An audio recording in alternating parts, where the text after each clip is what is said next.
It was a typical Monday morning at Oakwood High School, a well-known school in the suburbs. The halls were buzzing with excitement as students rushed to their classes.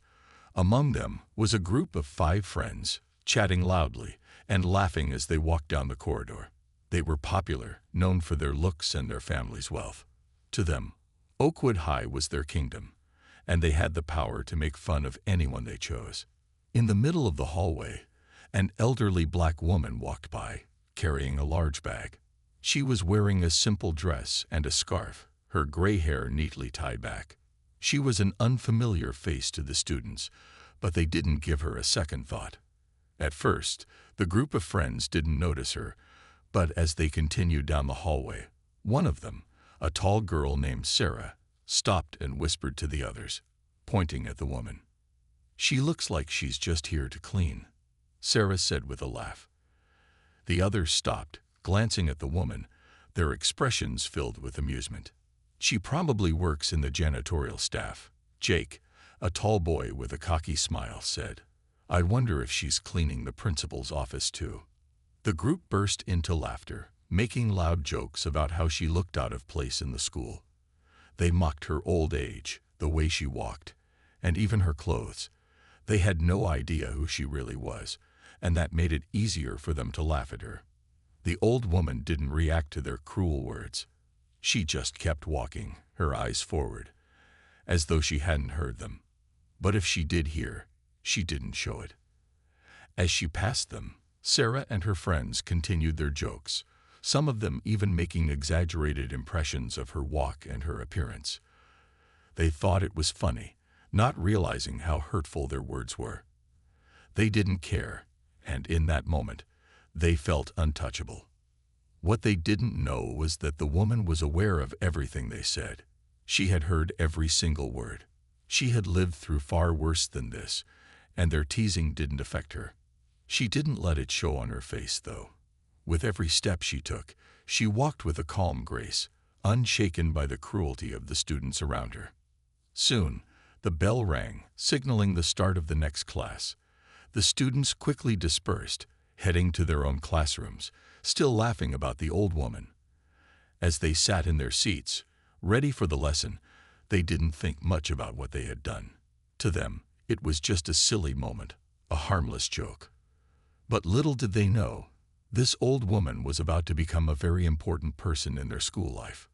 Dr. Eleanor Whitman, the new principal, had just arrived.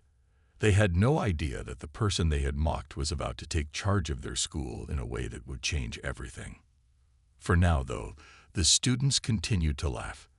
They didn't realize how much trouble they were about to be in. Oakwood High School was known for its excellent reputation.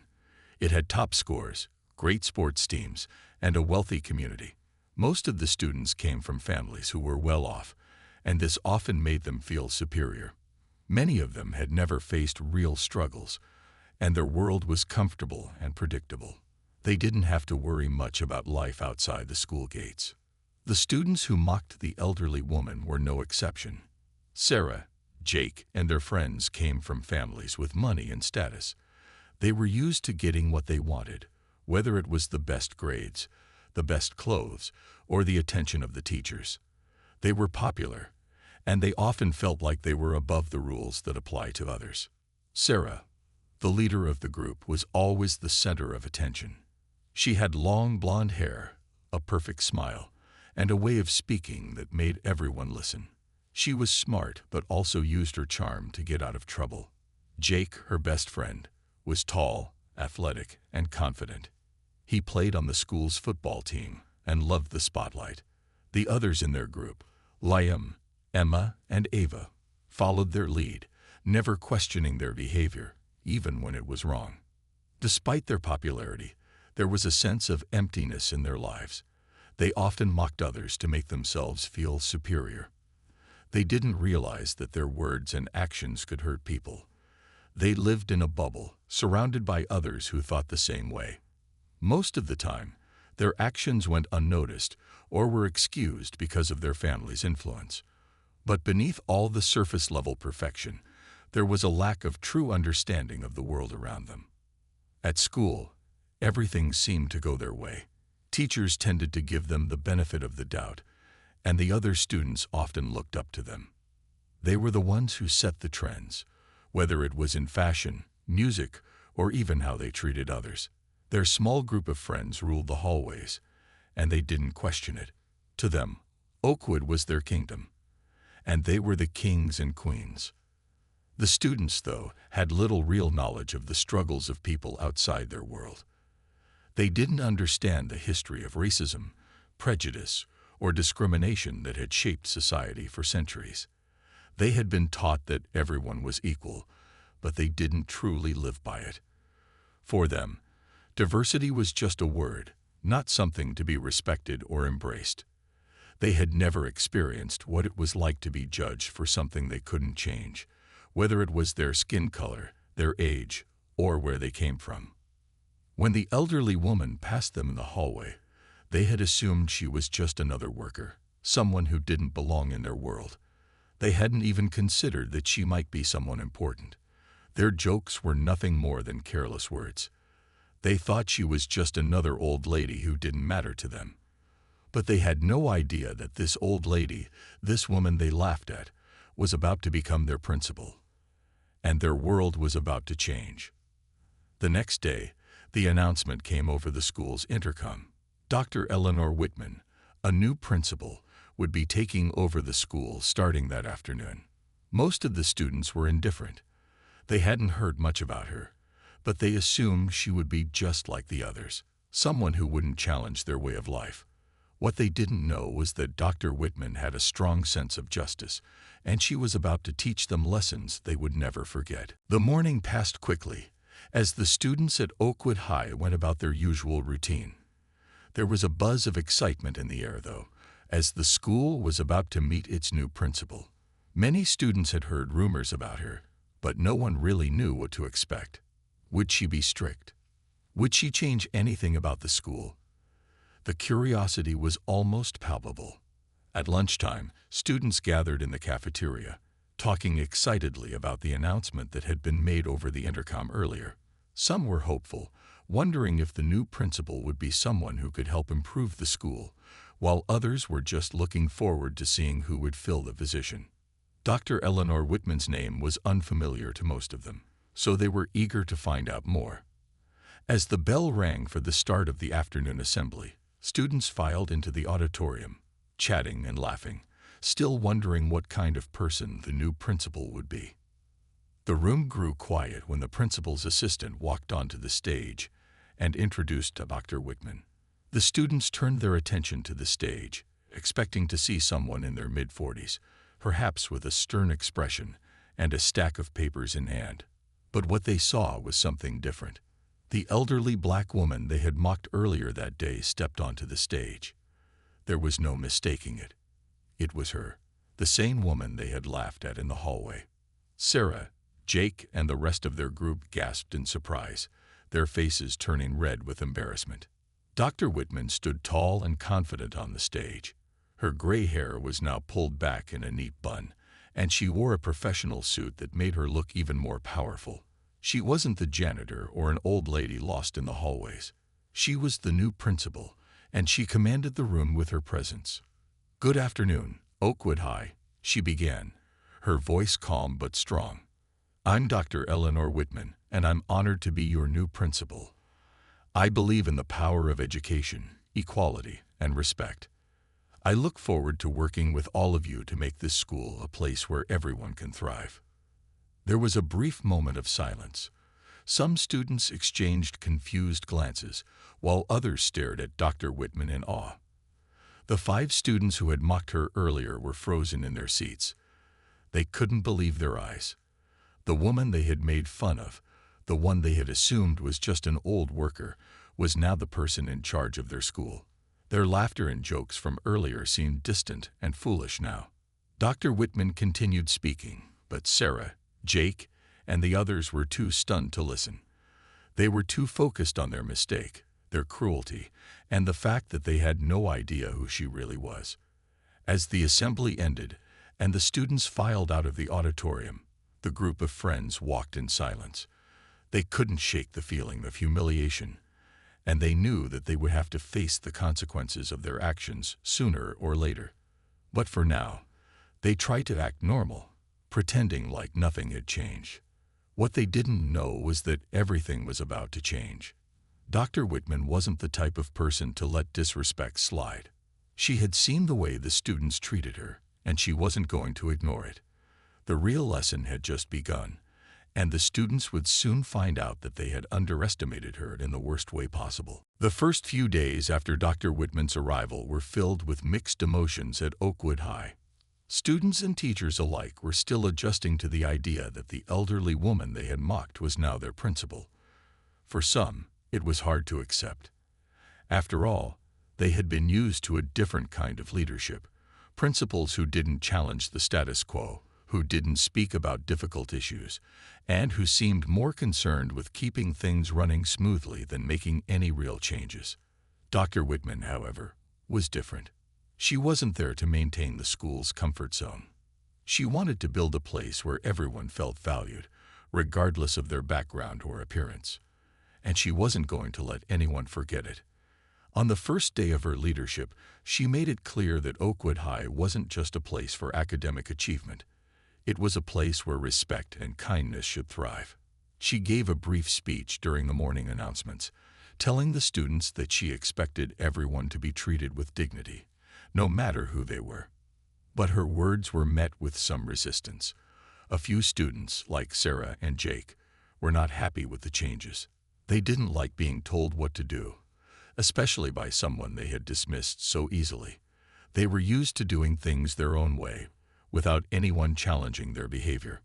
Dr. Whitman didn't back down, though. She set up meetings with teachers to discuss the school's current environment, encouraging them to address issues of respect and inclusivity in their classrooms. She also held group discussions where students could voice their concerns and share their experiences. While some students tried to act like the changes didn't affect them, others began to take notice. They realized that their school was being shaped into a better place, one where they had to think twice about how they treated others. Sarah, however, wasn't impressed. She still believed she was above the rules. She was the one who had led the jokes about Dr. Whitman, and she wasn't about to admit she was wrong. She continued to talk down to her classmates and make sarcastic remarks, hoping to keep the attention on herself. Jake, too, stuck by her side. They were a team, and they believed they could ignore the new principal's rules without facing any real consequences. But Dr. Whitman wasn't the kind of person to let disrespect slide. She knew that change would take time, but she also knew that she needed to set an example. She called Sarah and Jake into her office one afternoon, asking them to explain their behavior. "Why do you think it's okay to treat others the way you do?" she asked them, her voice calm but firm. Sarah crossed her arms and smirked.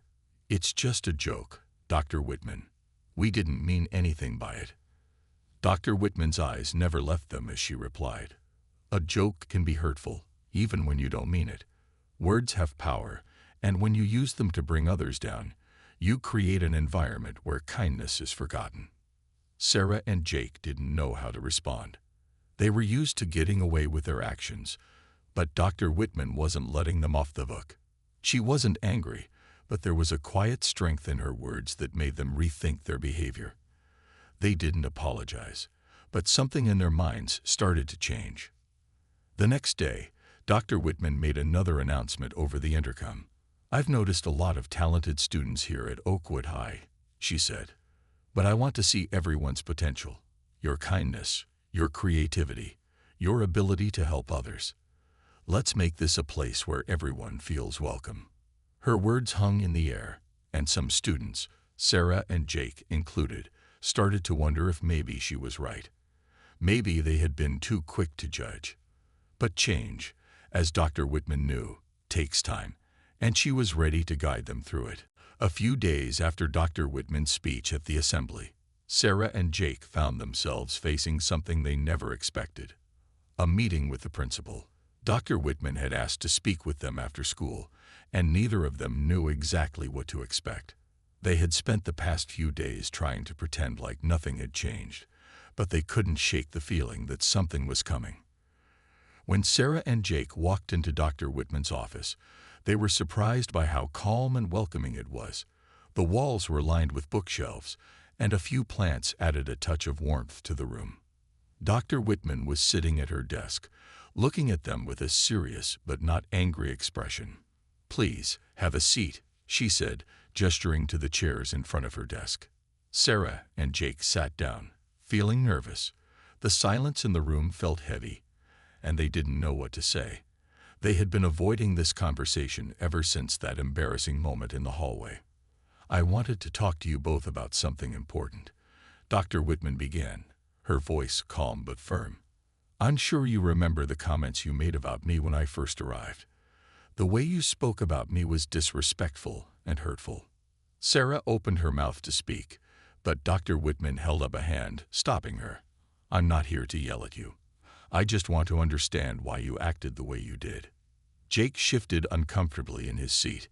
He wasn't used to being challenged, especially by someone in charge. "It was just a joke, Dr. Whitman," he said, his voice defensive. "We didn't mean anything by it." Dr. Whitman nodded slowly. "I understand that. But you see, jokes can hurt people, even if they're not meant to. When you made fun of me, you didn't just mock me. You mocked everyone who looks like me, too. Your words have power, and they can make people feel small." Sarah and Jake didn't know how to respond. They had never thought about it that way. To them, it had just been a funny moment. They hadn't realized the impact their words could have on someone else. Dr. Whitman's calm tone and thoughtful words were making them think twice about their actions. "You see," Dr. Whitman continued, "my goal as principal isn't just to improve test scores or graduation rates. It's to help create a school where everyone feels respected and valued. And for that to happen, we all have to work together. That includes you too." There was a long pause as Sarah and Jake sat in silence, reflecting on what she had said. It wasn't easy to admit, but they could no longer deny that they had been wrong. They hadn't seen the bigger picture before. They hadn't realized how their words affected others, especially someone like Dr. Whitman, who had experienced far more than they could imagine. "I'm sorry," Sarah said quietly, looking down at her hands. "I didn't think about how hurtful my words could be." Jake nodded, finally meeting Dr. Whitman's gaze. "Me too. I didn't mean to hurt anyone." Dr. Whitman smiled gently. "I'm glad to hear that. Apologizing is the first step, but it's important to show your change through your actions. I want you both to think about how you treat others going forward. You have the power to make this school a better place." As Sarah and Jake left Dr. Whitman's office, they both felt a little lighter. The conversation had been uncomfortable, but it had also been eye-opening. They realized that they had a lot to learn, but they were starting to understand the importance of respect in a way they never had before. The days after Sarah and Jake's meeting with Dr. Whitman were filled with a mix of emotions. For some students, the idea of change was exciting.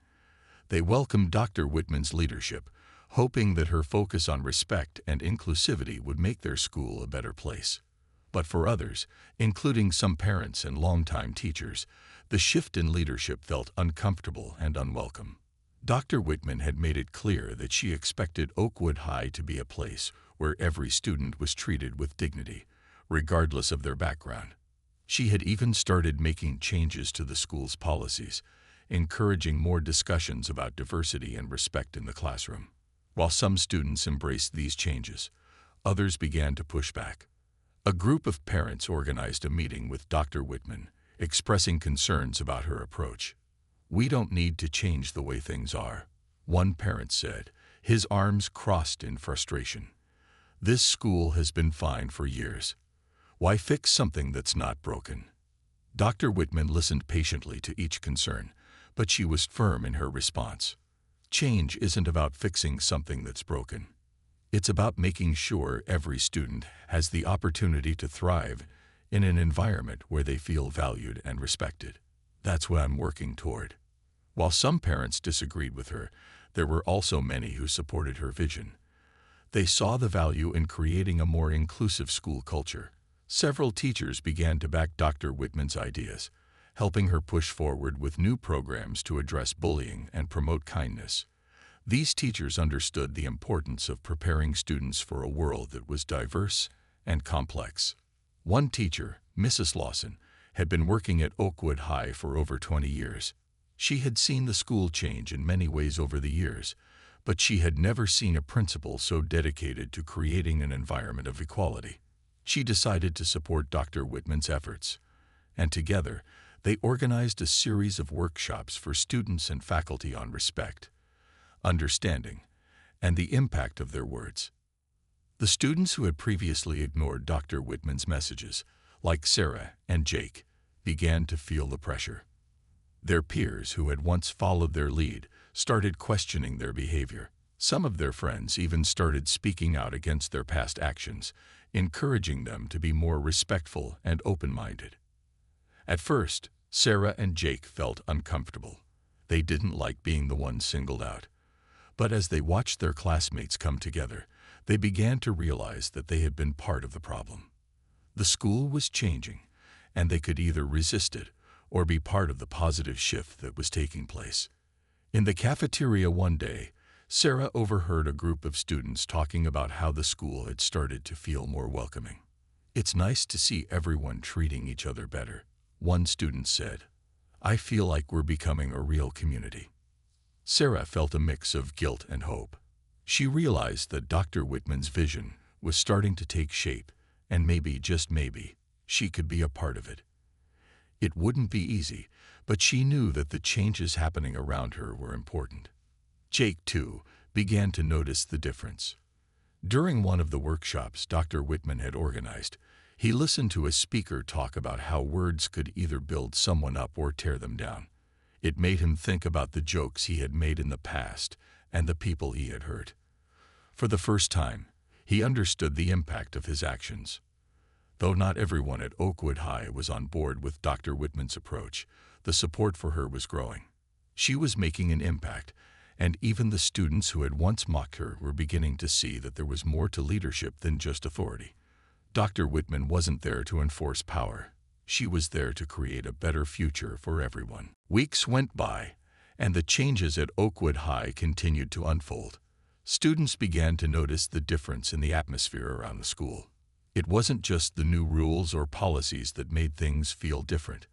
It was the way people were beginning to treat each other. There was a sense of respect in the air, a growing understanding that the way they treated one another mattered. Sarah and Jake had spent most of the last few weeks quietly observing this shift. They had been used to being the ones in control, the ones who set the tone for how things worked at Oakwood. But now, they were beginning to see things differently. The lessons they had learned from Dr. Whitman, though uncomfortable at first, were starting to make sense. They began to feel a shift within themselves, even though they weren't sure how to express it just yet. Sarah, for instance, had never considered how her actions affected others. She was always the center of attention, and she never thought much about how her words might hurt. But now she found herself looking at her classmates in a new way. She saw their differences, not just in appearance, but in experiences, and it made her realize how shallow her past behavior had been. She could feel the weight of the jokes she had made and the people she had hurt without even realizing it. One afternoon, Sarah sat with Emily, a quiet girl who had always been on the sidelines. Emily had been one of the students who had spoken up about the need for kindness in the school. Sarah had never really paid much attention to her before, but now, as they shared a lunch together, she began to see how much she had in common with Emily. "I'm sorry for how I treated you before," Sarah said, looking at Emily sincerely. "I never really understood how my words could hurt someone. I hope we can start over." Emily smiled, though she seemed a little surprised. "Of course, Sarah. I think we're all learning how to be better to each other." Jake, too, was beginning to see the value in treating people with kindness. He had always been the type to go along with the group, making fun of others without thinking about the consequences. But now, as he reflected on the workshops Dr. Whitman had organized, he realized how much damage those jokes could do. He found himself looking back at the way he had treated others, especially students who were different from him. The more he thought about it, the more he saw that his behavior wasn't just about having fun. It was about creating an environment where some people felt left out or hurt. One day, as Jake was walking through the halls, he saw a student named Marcus sitting alone at lunch. Marcus was a quiet, shy kid who didn't seem to fit in with the popular crowd. In the past, Jake had ignored him, just like many others. But today, something inside him urged him to do something different.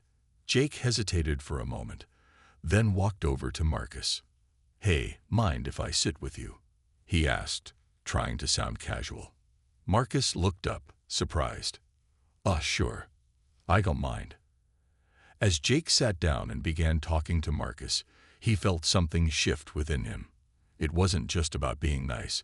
It was about making sure everyone felt like they belonged. For the first time in a long while, Jake understood that his actions could have a real impact on someone else's day. Sarah and Jake had started to change, but the journey wasn't over. They had learned that respect wasn't something that could be switched on overnight. It took time and effort, but they were on the right path now, and with Dr. Whitman's guidance, they were beginning to see the power of kindness and understanding. The change in their hearts was just the beginning. Oakwood High was becoming a place where students were beginning to support each other, and Sarah and Jake were ready to be part of that transformation.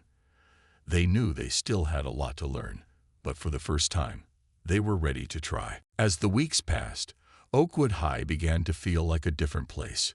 The atmosphere had shifted, and the students, though still adjusting, were slowly learning what it meant to treat each other with respect. Dr. Whitman's message about kindness, inclusivity, and the power of words had begun to sink in.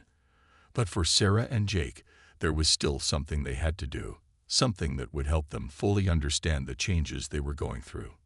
One morning, Sarah woke up feeling a mixture of guilt and determination. She had spent a lot of time reflecting on the way she had treated others, especially Dr. Whitman, and she knew it was time to make things right.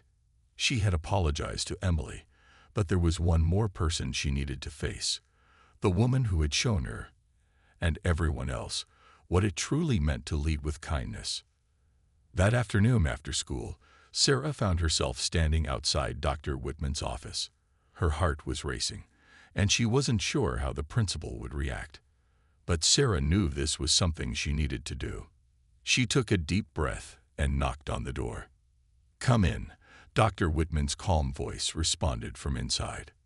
Sarah stepped into the office, feeling nervous but resolute. Dr. Whitman looked up from her desk and smiled, her expression warm and welcoming. "Sarah, it's good to see you. How can I help you?" she asked, setting down the papers she had been reviewing. "I wanted to apologize," Sarah said, her voice steady despite the butterflies in her stomach. "I've been thinking a lot about how I treated you when you first came here. I was rude, and I didn't respect you. I'm sorry for making fun of you and for not taking your message seriously." Dr. Whitman listened carefully, nodding as Sarah spoke. There was no anger in her eyes, only understanding. "Thank you for saying that, Sarah. It takes courage to admit when we're wrong. I appreciate your honesty.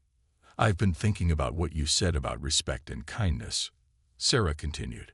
"I've realized that I wasn't showing that to people, especially you. You're right. Words matter, and I want to be someone who helps create a better environment here, not someone who tears others down." Dr. Whitman smiled again, her expression softening. "I can see that you've learned a lot from this experience, Sarah. Apologies are important, but actions speak louder than words. I'm glad to see you're taking steps to make things right." Just then, Jake walked into the office. He had been standing outside, unsure if he should join Sarah, but when he saw she was already there, he knew it was his turn. "Hi, Dr. Whitman," Jake said, his voice a little hesitant but genuine. "I wanted to apologize too. I've been thinking about how I acted, and I know I was wrong.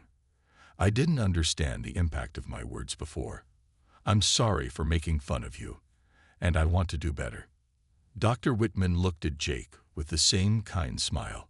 "Thank you, Jake. Apologies are the first step, and I can see that you're both on the right path. I believe in your ability to make Oakwood High a better place." Sarah and Jake exchanged a look, both feeling a sense of relief. They knew that their words had hurt someone they didn't understand at first, but now they were beginning to understand the real meaning of respect. As they left Dr. Whitman's office, there was a quiet sense of pride between them. They had taken responsibility for their actions, and they knew that this was only the beginning of their journey. The apology wasn't just about saying sorry. It was about truly understanding what it meant to be kind, inclusive, and aware of the impact of their behavior. They weren't perfect, and they knew there would be challenges ahead. But for the first time, Sarah and Jake felt confident that they were on the right path. They had apologized, learned from their mistakes, and were ready to be part of the change that Dr. Whitman had started at Oakwood High. And as they walked down the hallway together, they could see the school starting to change too. It wasn't just about rules or speeches. It was about the way people treated each other every day. And Sarah and Jake knew that they were now part of something much bigger than themselves. They were ready to help make Oakwood High a place where everyone truly belonged. As the school year continued, the changes at Oakwood High became more noticeable. It wasn't just the new rules or policies that Dr. Whitman had introduced. It was the way people were beginning to treat each other. The atmosphere had shifted. There was a sense of understanding in the hallways now, and students who once kept to themselves started interacting with others in a way that felt more open and welcoming. Sarah and Jake, after their heartfelt apologies, began to feel a deeper sense of responsibility. They no longer saw the school as a place where they could do whatever they wanted. They now understood the importance of creating an environment where everyone felt respected and valued. One morning, as Sarah walked down the hallway, she overheard a conversation between two students she didn't know very well. They were talking about how the school had been more positive lately, and how they felt like they could be themselves without fear of judgment. The words made Sarah smile. It felt good to know that the change was happening, even if it was small at first. Jake, too, was beginning to notice the difference. He walked into class one day and saw a group of students sitting together, talking and laughing. He realized that the conversations weren't just about the usual things, sports or grades. They were talking about what it meant to be kind and how they could all help make the school a better place. Jake felt a sense of pride that this was now part of their daily conversations. It was something he never would have thought about before, but now he couldn't imagine a school without it. Dr. Whitman's vision was becoming a reality, but it hadn't been easy. There were still students who resisted the changes. Some found it hard to let go of old habits and attitudes, and the path forward wasn't always clear. But Dr. Whitman wasn't discouraged. She had faith that if enough students learned the value of respect and kindness, the culture at Oakwood High could continue to improve. One day, during another school assembly, Dr. Whitman stood at the front of the room and addressed the students. "I'm proud of the progress we've made," she said, her voice steady and confident. "We've come a long way, but the journey doesn't end here. Every day, we have the chance to choose kindness, to choose respect, and to make this school a place where everyone belongs." Her words resonated with the students, who were starting to realize that they all played a part in the school's transformation. Even those who had been resistant to change were beginning to understand that the effort was worth it. The school was becoming a community, and the students were realizing that they all had a responsibility to contribute to it.